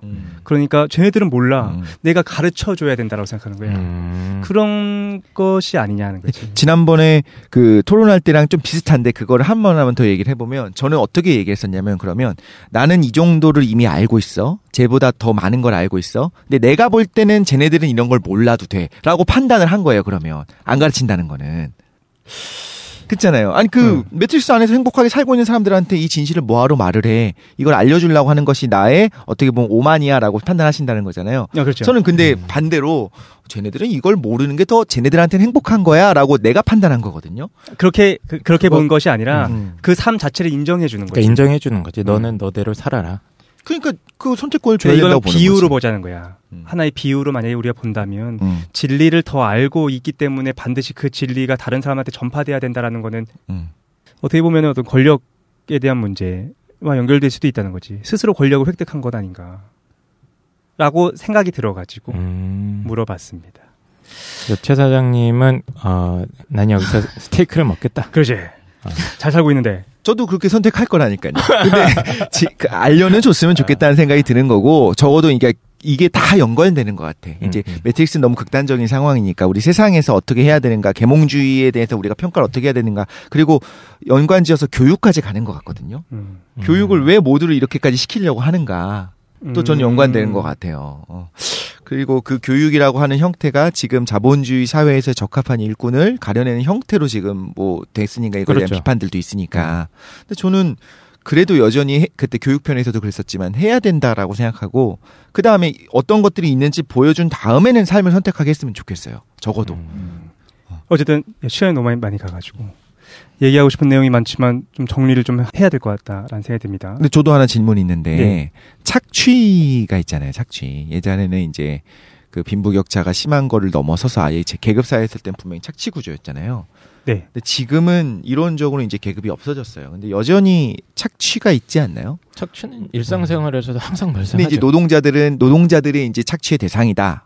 우리만이 또 착취의 대상이다라고 생각을 하는데 오히려 지난번에 저희 뭐였죠? 진보와 보수 이런 거 토론을 할 때는 많이 버는 사람이 많은 세금을 떼가는 것도 일종의 착취다라는 얘기도 있었었고, 그러니까 착취는 아니었지만 이제 불공정이라는 견해도 있다라고 우리가 소개한 적도 있었었고, 다양하게 보면 저는 현실 세계, 그러니까 시온이라고 하는 영화 안에서 거기는 이제 착취 구조가 없는가를 생각했을 때 거기도 저는 있을 수밖에 없다고 생각하거든요. 당연히 있겠죠. 그렇다면 인류의 역사가 모피어스도 지금 사이퍼를 세이퍼 입장에서는 억울한 게 있는 거예요. 그렇지. 네. 그럼 인류 역사가 그 착취를 세련된 형태로 바꿔간 거예요. 너는 이렇게 태어났으니까 이렇게 평생 살아야 돼. 이건 아니지만 다른 종류로 어떤 뭔가 상하관계는 형성이 되고 또 위에 있는 사람도 자기 롤대로 행동해야 되기 때문에 무조건적인 자기의 자유를 누리는 것도 또 아니잖아요. 그러면 좀 궁금한 게 매트릭스 안에서는 뭐 기계들이 인간을 착취한다라고 이제 주장을 했고 그러니까 이걸 깨어날 수 있는 걸 해야 된다라고 이야기를 했는데 현실도 착취가 있고 그 안에서 착취가 있다면 물론 질적 차이는 존재하겠지만 왜 착취를 가지고서 기계 안에 있는 거, 매트릭스 안에 있는 거는 착취당하고 있으니까 이거를 깨야 돼라고 주장하는 거에 대한 근거가 어느 정도 탄탄한지를 잘 모르겠어요. 얘들을 깨워야 된다라는 근거로서 기계들에 의한 착취를 얘기하는 건 정당하지 않다는 얘기네. 잘 모르겠다는 거죠. 좀 그게 근거가 부족해 보이는 느낌이에요. 근데 인간의 역사를 쭉 보면은 착취가 근본적으로 없을 수는 없어요. 그건 없을 수는 없고 착취하는 방식이 점점 더 뭐 좋게 말하면 세련되게 뭐 좀 추상적으로 표현하면 인간적인 방식으로 조금씩 진보해왔다 이런 생각을 하거든요. 그러면서 절 안 드러나게 바꾸고 있죠. 그걸. 그러니까 20세기 초반까지만 해도 노동자들의 현실이랑 지금이랑 비교해보면 엄청난 차이가 있잖아요. 그리고 뭐 여성의 지위라든가 이런 것들이 다 연결된 문제라고 저는 생각을 하는데, 그러니까 그 매트릭스랑도 매트릭스가 지금 하는 방식이 꼭 최선의 방식은 아니거든요. 인간은 착취를 하려고 그래요. 우리가 힘이 없어 인간이. 하지만 계속 거기 꽂혀 있다기보단 투쟁을 하는 거야. 스트라이크를 하는 겁니다. 그러면서 뭔가 그 관계 맺음의 방식이나 이런 게 바뀔 수 있지 않을까요? 우리가 인간들 건전지로서의 그렇죠. 인간들이 파업을 네. 함으로써 매트릭스를 조금 더 아름답게. 야, 그러면 내가 그 전기는 내가 대줄게. 대줄 테니까 매트릭스에 꽂는 건 너무하지 않냐? 뭐 이런 방식이라든가. 근데 그럴듯한데? 적어도 그러니까 그러려면 인간이 자기가 착취의 대상이고 그 어떤 지금 내가 현실 세계는 어떠한지는 알긴 알아야 된다는 거야. 그러니까 그 다음에 이제 동의를 하는 거지. 여기 핵심은 인간의 존엄이나 인간의 권리에 대한 문제인 것 같아요. 그러니까 지금 매트릭스에 꽂혀 있는 상태로까지 돼 있는 거는 아주 기본적인 인간의 그 존엄성이나 이런 것들을 심각하게 저해하는 행위라고 저는 판단을 하는 거거든요. 그런데 이 영화의 예를 들면 영화 안에서만 생각을 하면은 인간이 인간의 존엄성을 주장할 어떠한 그게 없어요. 근거가 없는 것 같아. 그러니까 우리가 인간의 존엄성을 이야기하는 게 인간이 최상위에 있고 인간이기 때문에 주장하는 거고 동의된 바잖아요. 그럼 우리가 닭의 존엄성을 생각해서 닭을 입고 이렇게 안 하잖아. 그러니까 기계들 입장에서는 우리가 인간의 존엄성을 침해하고 있다라고 백날 얘기를 해봐야 또는 옛날에 우리한테 뭐 했던 거 잊었냐 이렇게 그렇죠. 얘기하면서 네. 그 부분도 영화 그 전체 세계관 속에 담겨 있는 거죠. 그렇죠, 사실. 네. 집에 갑시다. 이게 사실 우리가 아쉬운 게 토론할 수 있는 내용들이 여러 가지 아닙니까? 그리고 매트릭스에서 가장 많이 토론되는 것 중에 하나가 실제와 환상 그걸 좀 구분할 수 있는가에 대한 문제로 우리가 많이 보통은 토론이 되는데 우리가 뭐에 꽂혔냐면은 이게 처음에 이제 질문이 그거였죠. 진리에 대한 폭력성에 대한 얘기를 하다가 그 다음에 이제 착취의 문제 정도로 우리가 같이 토론한 것 같습니다. 집에 가야 되니까 시간이 많이 갔어요. 간단하게 정말로 한 10초 정도 오늘 어떻게 들었는지 얘기한 다음에 마무리하도록 하겠습니다. 저는 어떻게 봤는가? 오랜만에 이거 매트릭스를 또 봤더니 다 알겠는 거야. 대사를 예측할 수 있는 거예요. 아 어떻게 되겠구나 라는 생각이 좀 들었는데 책을 참고한 게 있었거든요. 원래는 이제 철학적인 내용을 좀 얘기하려고 하다가 책을 어떤 거 있었냐면 매트릭스로 철학학이라는 책이 있는 거예요. 근데 사실 오늘 얘기했던 거랑은 전혀 무관하긴 한데 근데 거기 서문에 어떤 내용이 나오냐면은 이런 얘기가 나오더라고요. 윌리엄 어윈이라는 킹스 대학 철학학 교수가 이렇게 얘기하는 거예요. 만약 철학이 오직 철학자들의 저서에서만 발견되고 오직 교수들의 삶에서만 의미가 있다면 그것만큼 지루하고 메마른 학문도 없을 것이다 라는 얘기를 하거든요. 자기가 철학과 교수지만 철학이라는 것이 어떤 아카데미즘에 머물러 있는 건 안 된다는 거야. 그러면서 뭐라고 얘기하냐면은 철학이 왜 이렇게 지루하고 재미없는지 잘 이해하고 계시는 분이네. 그렇습니다. 네. 이런 얘기를 하는 거죠. 철학자들이 자꾸만 어떤 고전이나 대중들도 그렇지 않습니까? 뭔가 또 막 어마어마한 책들이 있을 것 같고 그걸 탐구해야 된다고 생각하는데 대중문화로서의 매트릭스 이런 것들에서도 우리가 철학적인 얘기를 해볼 수 있다를 그렇죠. 얘기하고 싶었던 것 같아요. 그래서 오늘 매트릭스 얘기를 쭉 살펴보면서 그 세계관도 되게 어마어마하지 않습니까? 우리 방송은 우리끼리 해서 끝나는 것이 아니라 지대노벨 카페나 페이스북 이렇게 있으니까 매트릭스에 대해서 자신들이 해석하는 거나 생각했던 바에 대해서 좀 같이 토론할 수 있는 계기가 됐으면 좋겠다라는 생각을 이거 준비하면서 하게 됐습니다. 매트릭스 진짜 24부작 합시다. 그래도 될 만큼의 이제 주제들이 있는데 토론 주제가 그죠? 토론할 게 너무 많은데 내용보다는 저는 그냥 매트릭스 이야기를 하다가 이게 생각이 나갖고 지금 또 다시 한번 생각을 하게 됐는데 우리가 어린아이들한테는 칼을 주지 않잖아요. 그 잘못 다루면 이제 상처가 나고 스스로를 이제 해할 수가 있으니까 그러다가 어느 정도 때가 돼서 칼을 잘 다룰 수 있게 되면 이제 요리를 하기 위해서 칼을 선물하고 뭐 이런 것들이 있잖아요. 그러면서 동일하게 지난번에 최 사장님이랑 했었던 대화들이 생각이 났어요. 뭐가 생각나냐면 저는 이거였어요. 가난한 지역 뭐 아프리카를 예를 들게 항상 아프리카를 그렇게 묘사하는 게 좀 미안하긴 한데 아무튼 간에 내가 누리고 있는 것들 제품들이 있잖아요. IT 첨단 제품을 예를 들자면 뭐 아이패드 같은 거 이런 것들을 주면 그 지역을 파괴할 수 있다라는 거예요. 사실 적정 기술이라고 하는 것이 지금 우리가 가지고 있는 기술을 그대로 선물을 해준다면 오히려 어떻게 될 거냐면 그 지역 사람들은 자생이 불가능한 거거든요. 구조 자체가. 그래서 거기를 파괴할 수 있다. 오히려 노예화시킬 수 있고 시장 논리에 의해서 이제 착취의 구조가 될 수밖에 없기 때문에 그런 건 주면 안 되고 그 지역에 맞는 기술 적정 기술을 선물해야 된다. 줘야 된다. 이거 맞는 말인데 한편으로는 항상 불편한 마음이 있는 거야. 왜 그 사람들은 거기 태어났기 때문에 사실 시대의 기술의 발전에 첨단을 누리지 못하도록 여기 이미 누리고 있는 사람이 막는 거야. 너네들은 이걸 가지면 안 돼. 그러니까 말하자면 너희들은 아직 어려서 칼을 다루지 못해 라고 이야기하는 느낌인 거예요. 그래서 제가 주장했었던 거, 제가 생각했던 건 뭐였냐면 거기에 젊은이들을 뽑아서 어떻게든 유학을 보내서 교육을 시키고 그 다음에 너희가 돌아갈지 안 돌아갈지를 선택할 수 있게 해갖고 가능하면 돌아가서 너희들의 그 고향을 다시 발전시켜라라고 생각을 했는데 이것까지도 최 사장님이 지금 질문했었던 그 주제랑 연관되는 거야. 야, 대학 교육, 뭐 예를 들면 미국이 뭐 대학이 제일 좋다고 하니까 미국의 대학 교육을 받는 것이 꼭 더 좋은 거냐? 좋은 거라고 생각하는 것 자체가 사실 오만이다. 뭐 그렇게 볼 수 그때 그렇게 이야기를 했었거든요. 이게 되게 해결되지 않는 주제인데 최 사장님이 말씀하신 거에 많은 부분 동의를 하면서도 한편으로는 여전히 저는 마음에 빚이 있는 것 같아요. 왜 그 사람들은 너희들은 이런 문물을 받아들일 만한 준비가 안 됐어. 이걸 받게 되면은 필연적으로 아마 일종의 노예화가 될 수밖에 없어. 착취구조가 형성될 수밖에 없어. 그러니까 너희들한테 맞는 적절한 수준의 기술만 줄게라고 하는 것이 되게 오히려 아는 사람들, 누리는 사람들의 폭력이 아닌가라는 생각이 들어가지고 좀 씁쓸한 생각이 좀 드네요. 그 매트릭스가 진짜 세계냐 가짜 세계냐 이런 얘기는 우리가 많이 못했던 것 같은데. 네, 진짜야? 예, 진짜죠. 네, 저는 영화 속에서 제일 인상 깊었던 대사 중에 그 매트릭스는 어디에나 있다, 막 이런 대사 나오지 않습니까? 예. 매트릭스 is everywhere, 막 이런 얘기가 있던 것 같은데 모피우스가 해준 얘기죠. 그런 것 같아요.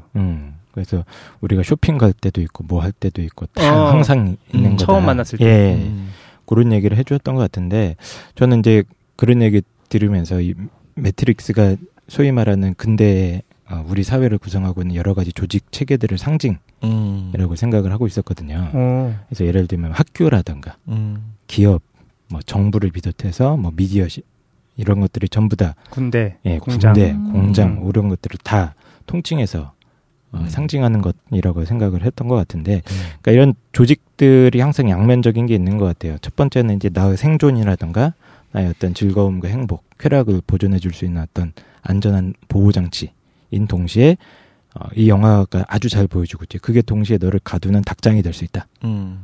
예, 그 양면성을 잘 보여주는 영화라고 생각을 하고, 특히 이제 이 영화 속에서도 강조가 되는 게 우리가 여가라고 생각하는 거. 사이퍼가 그 얘기를 하잖아요. 나 그냥 즐기고 싶어. 유명한 백만장자가 돼가지고 그냥 큰 수영장 딸린 저택 같은 데서 막 미녀들이랑 즐기고 싶다. 이런 얘기들을 하는데 사실 그 욕망이 우리 자본주의에 살아가는 모든 사람들이 추구하는 욕망 아닙니까? 네네. 예, 근데 그 성공하고 싶은 그렇죠. 성공에 대한 욕망 혹은 뭐 쇼핑에 대한 즐거움, 여가 생활을 누리고 싶어하는 그런 자세 같은 것들이 사실은 우리를 이 닭장 안에 가두는 마약일 수도 있겠다. 라는 좀 생각을 한번 해보면서 이 영화 볼 때마다 그게 제일 기억에 남는 것 같아요. 제가 고등학교 다닐 때 너무 학교 다니는 게 싫었거든요. 왜 이렇게 나를 괴롭히나, 여기 이 조직은. 아주 체계적으로 괴롭히잖아요. 가장 잘 수능해서 가장 잘하셨던 분 아닙니까? 그러지 않았어요. 고등학교 생활 되게 힘들게 했었어가지고. 그리고 군대도 마찬가지였고, 뭐, 그리고 저도 뭐 큰 기업이나 이런 데를 다녀보진 못했지만, 그 다니는 친구들이나 여기저기서 증언들을 들어보면 정말 사람을 못 살게 괴롭히는 거를 아주 전문적으로 연구해 사는 그런 느낌도 좀 들거든요. 네, 그래서 오늘의 결론도 역시 죽창이 필요하지 않나. 뜬금없이. 그렇죠. 뜬금없는 죽창. 대상이 누굽니까? 제가 아까 말씀드렸잖아요. 그 매트릭스는 어디에나 있다. 스미스. 누구든지 아키텍터. 네, 그렇습니다. 저도 오늘 되게 재밌게 듣고 또 영화 봤던 거를 다른 패널들과 얘기하니까 재밌었어요. 근데 저는 그 영화를 볼 때도 그러고 약간 매트릭스가 별도의 공간이나 뭔가 가상현실 세계 이렇게 보지 않고 기계와 인간의 대치 이런 문제보다는 매트릭스 자체가 인간 누구나 자기 의식 구조가 매트릭스 구조라고 저 생각하거든요. 그래서 저는 뭐가 인상 깊었냐면 그 가상현실 속에 빠져드는 게 아니고 매트릭스에서 저희가 진행되는 현실이 코드로 구성돼 있잖아요. 네네. 매트릭스 밖에 있는 사람이 볼 때는 그 화면이 어떻게 보이냐면 뭔가 여기 뭐 최 사장님, 깡쌤 이런 현실 모습으로 보이는 게 아니고 코드로 보이잖아요. 그렇죠. 근데 그걸 너무 잘 구현했다는 생각이 드는 거예요. 사람들은 누구나 자기만의 뭔가 세계관, 자아관을 가지고 살아가는데 그게 진짜 리얼 세계라고 믿는데 실제로는 그거를 뭔가 관찰하거나 그걸 자각할 수 있는 훈련이 되면 마치 그게 코드로 보이는데 저는 그게 너무 와닿았었어요. 네. 요즘도 코드로 보신다고. 아, 네. 저 코드로 봐서 저 책에도 코드로 그 그림을 그려놨는데. 네. 그렇구나. 네네. 그 세계관이라는 게 모든 사람들이 그렇게 믿고 살지만 실제로 자각하거나 그게 현실이 아닐 거라는 고민하는 순간 뭐 이런 것들에 조금 초점 맞췄었던 것 같아요. 가장 큰 문제는 우리 자신이었네. 네네. 마음에 있는 거군요. 네. 근데 그러고 보니까 최 소장님은 칸트 뭐 관념론 이런 것들을 지지하시면 그러니까 매트릭스를 잘 받아들이는 거야. 그렇네. 어차피 이 세상은 가짜거든. 이게 사실이라고 믿어요, 저는. 네. 정리합시다. 저는 집에 가야죠. 죽창으로 나를 찌르자. 예? 엉망진창으로 지금 흘러가고 있는데. 우리 이제 사회에 걸친 영화 시리즈는 여기서 마무리하도록 하고 다음 주부터 더 재밌는 거 저희가 발굴해가지고 다시 찾아오는 걸로 하겠습니다. 긴 시간 동안 고생 많이 하셨고 여기서 마치죠. 수고하셨습니다. 수고하셨습니다.